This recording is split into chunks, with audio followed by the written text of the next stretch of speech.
Michael Jackson was sitting alone in his Beverly Hills Hotel suite when an unexpected knock at the door changed everything. It was 2:47 a.m. on March 15th, 1987, and the last person he expected to see was Whitney Houston. What happened in that hotel room during their final private conversation would haunt both superstars for the rest of their lives. But what happened next in that hotel room would reveal secrets that both stars had kept hidden for over a decade. Make sure to subscribe for more untold stories like this and let us know in the comments. Have you ever had to choose between love and your dreams? It had been the night of Quincy Jones's 50th birthday party at the Beverly Hilton, and the entertainment industry's biggest names were in attendance. The ballroom was packed with A-list celebrities, record executives, and music royalty, all celebrating one of the most influential producers in music history. Michael Jackson had arrived fashionably late, wearing his signature sequined glove and black fedora, flanked by his usual entourage of security guards and assistants. But something felt different that evening. The usual excitement of being surrounded by music royalty had faded, replaced by a restless melancholy he couldn't shake. Michael found himself going through the motions, shaking hands with industry veterans, posing for photos with fellow artists, and making small talk about upcoming projects. Yet his mind was elsewhere, distracted by memories he thought he had buried years ago. Whitney Houston had been there too, absolutely radiant in a flowing white Versace gown that seemed to capture every light in the room. She was at the absolute peak of her career in 1987, with her album Whitney having just become the first album by a female artist to debut at #1 on the Billboard 200. Her voice was still echoing in everyone's minds from her recent performance of I Wanna Dance with Somebody, and she commanded the room with her infectious laughter and magnetic presence. Michael watched her from across the crowded ballroom, studying the way she moved through the crowd with effortless grace. There was something about seeing Whitney in her element, confident, successful, and seemingly invincible, that stirred something deep within him. But as he observed her more closely, he noticed something that others might have missed. Behind her brilliant smile and animated conversations, there was a flicker of something in her eyes that reminded him of a much younger girl he once knew. The weight of those memories became overwhelming. Michael excused himself from a conversation with Stevie Wonder and made his way toward the exit, ignoring the surprised looks from his security team. He needed air, space, and solitude to process the emotions that were threatening to surface. The Beverly Hills Hotel had become Michael's refuge whenever he needed to escape the fishbowl existence of his life at Neverland Ranch. The top-floor suite offered him complete privacy, with floor-to-ceiling windows that overlooked the glittering lights of Los Angeles, stretching endlessly toward the horizon. As he loosened his tie and removed his fedora, Michael couldn't shake the feeling that seeing Whitney tonight had opened a door to memories he had carefully locked away.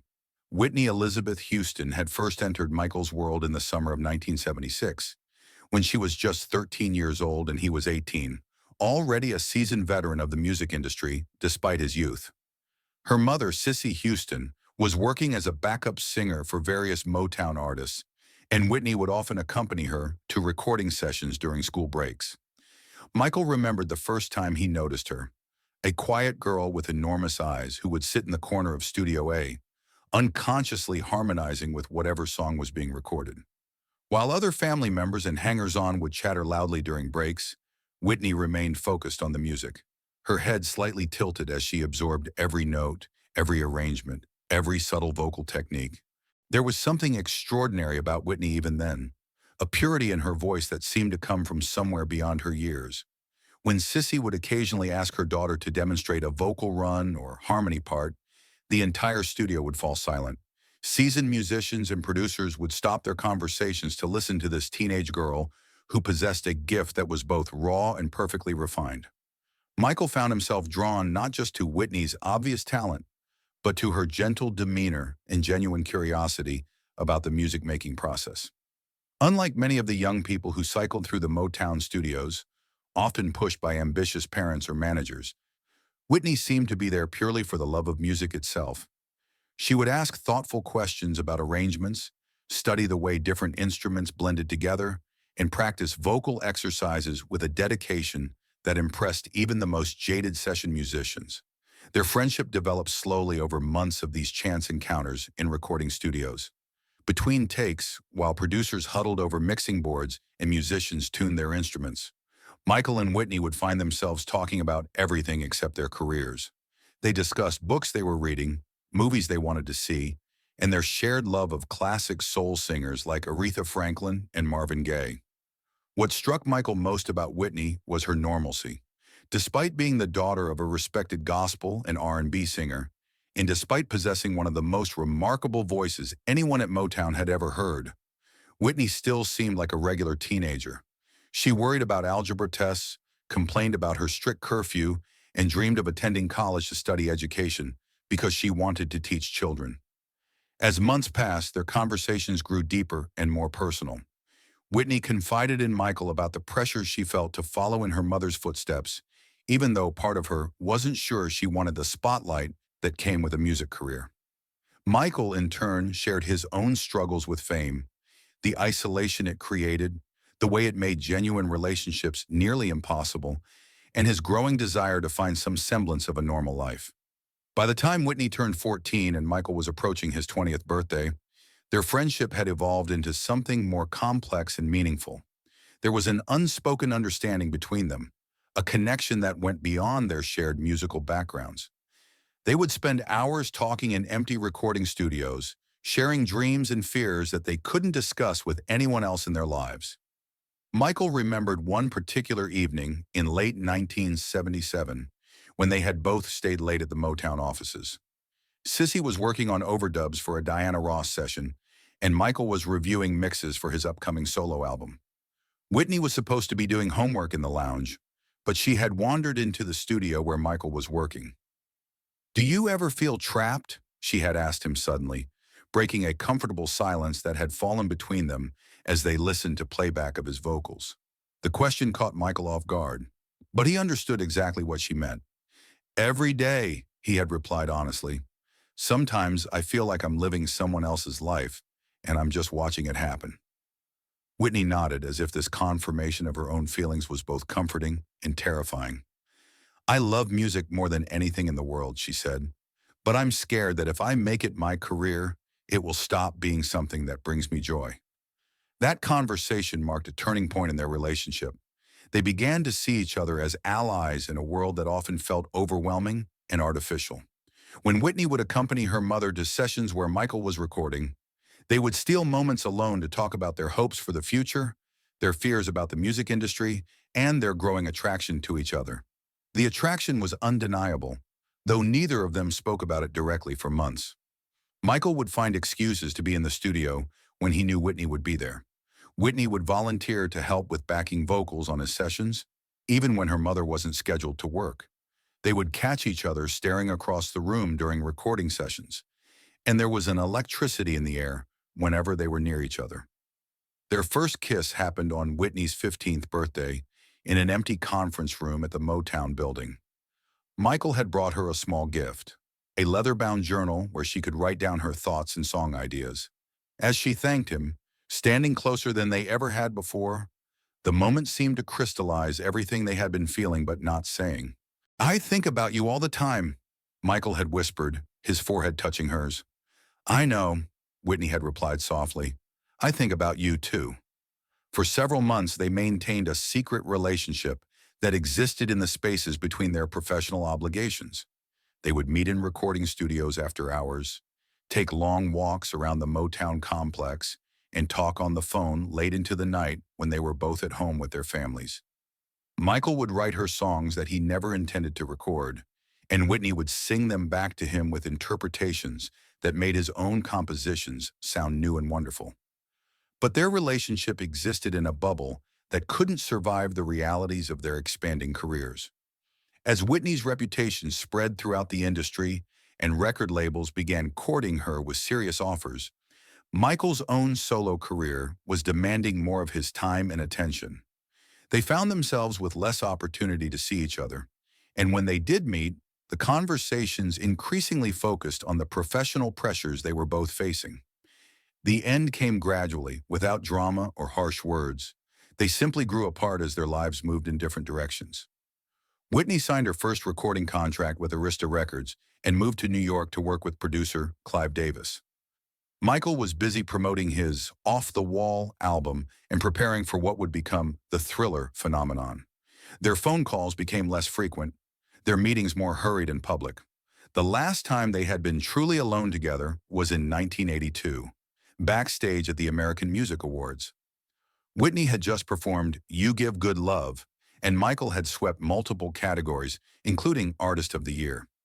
They found themselves momentarily alone in a corridor between dressing rooms, and the awkwardness between them was palpable.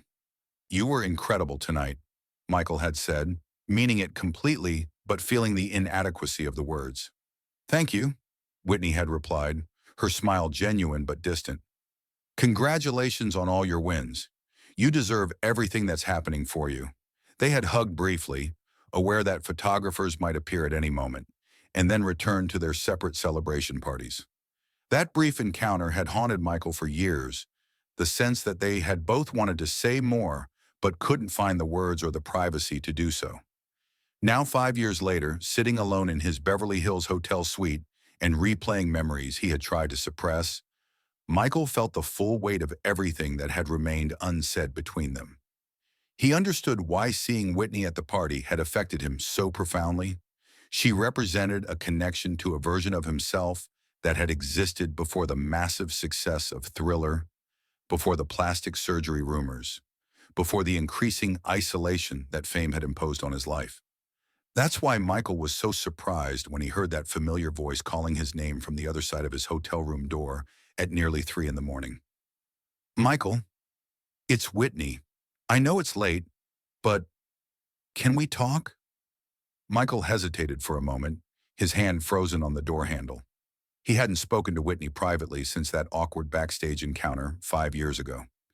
In the interim, they had both become global superstars living in completely different worlds. Michael had become increasingly reclusive, spending most of his time at Neverland Ranch, while Whitney was embracing every aspect of celebrity life, dating high-profile men and dominating the pop charts with a confidence that seemed unshakable. When he opened the door, Whitney stood there looking nothing like the confident woman who had commanded attention at the party just hours earlier. She had changed into jeans and a simple black sweater. Her makeup was gone, and her hair was pulled back in a ponytail. For a moment, Michael saw traces of the 15-year-old girl who used to harmonize with him in recording studios. "I'm sorry for bothering you so late," Whitney said, her voice softer and more uncertain than usual. "I saw you leave the party early, and I don't know why, but I couldn't stop thinking about it. I needed to see you."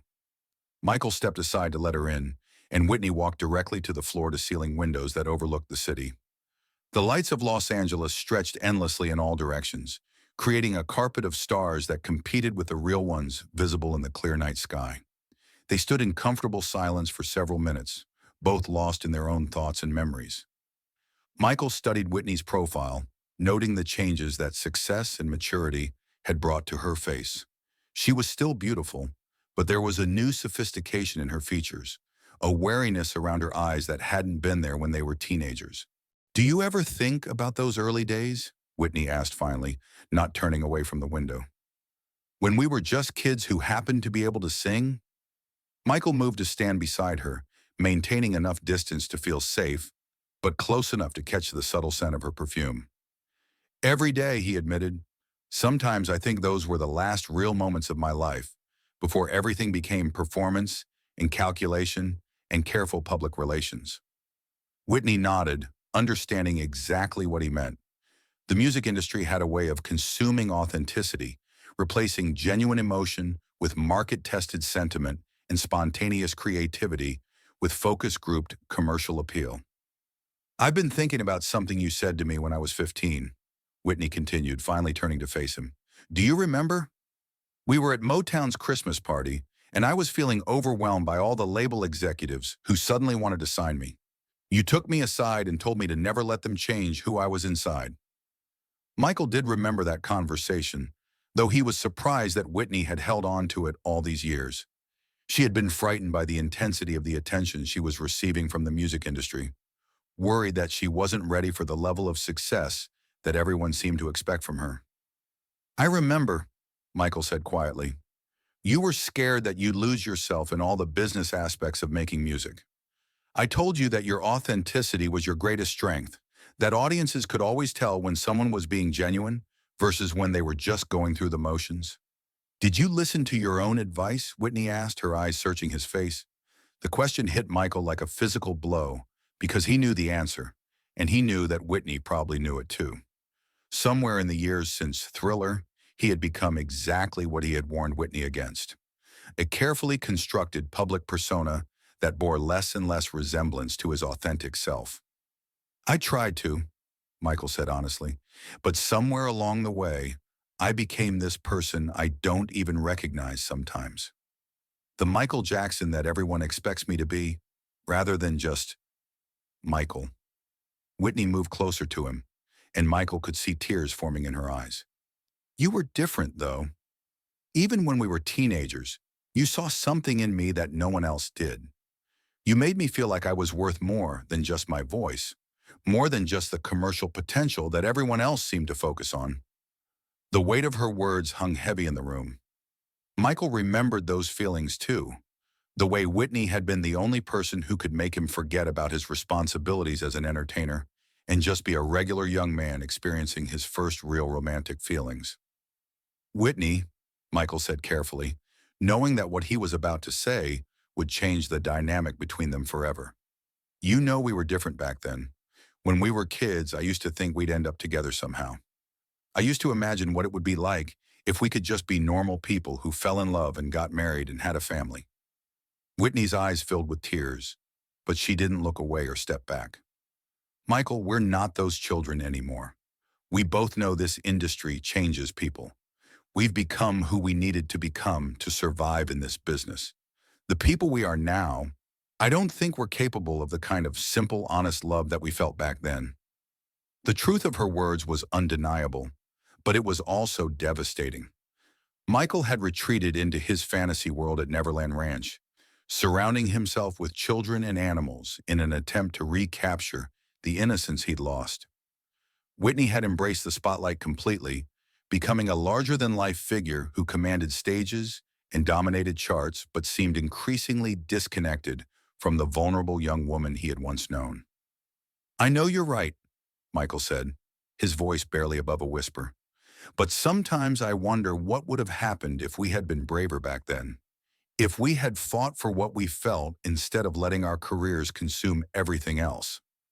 Whitney reached out and gently touched his face, the same gesture she had made countless times when they were teenagers, and she was trying to comfort him after a particularly difficult performance or recording session. We can't live in what-ifs, Michael. We have different lives now, different responsibilities, different people who depend on us. Michael leaned into her touch for just a moment, allowing himself to remember what it felt like to be truly understood by another person. I know you're right. I just needed to say it once, to tell you that what we had was real, even if it was brief. It was real, Whitney agreed, her voice filled with emotion. And it was beautiful. But we were kids playing at being adults, and now we're adults who can barely remember how to play. They talked for another 2 hours as the night slowly gave way to dawn. They shared stories about their careers, their families, and the strange loneliness that came with being famous. They laughed about some of the ridiculous situations fame had put them in, and they were honest about the toll that constant public scrutiny had taken on their ability to form genuine relationships. As the sun began to rise over Los Angeles, painting the sky in brilliant shades of orange and pink, Whitney stood up to leave. I should go, she said. I have a photo shoot at 9, and you know how they get if you show up with puffy eyes from crying. Michael walked her to the door, wishing desperately that this conversation could continue forever, but knowing that it was time for both of them to return to their separate realities. Whitney, he said as she reached for the door handle, whatever happens with our careers, whatever the future holds, I want you to know that knowing you, the real you, not the public version, has been one of the greatest privileges of my life. Whitney turned back to him with tears in her eyes, but she was smiling through them. You too, Michael.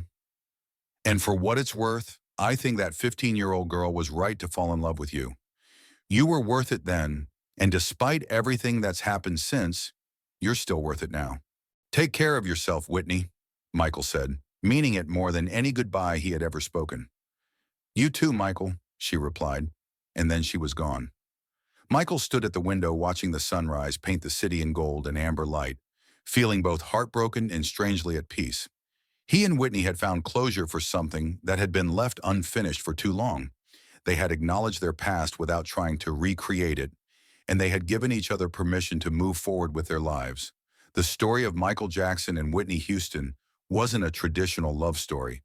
It was something perhaps more valuable, a story of two people who truly saw each other, cared for each other, and ultimately wanted what was best for each other, even when that meant accepting that they had grown into people who couldn't give each other what they once might have.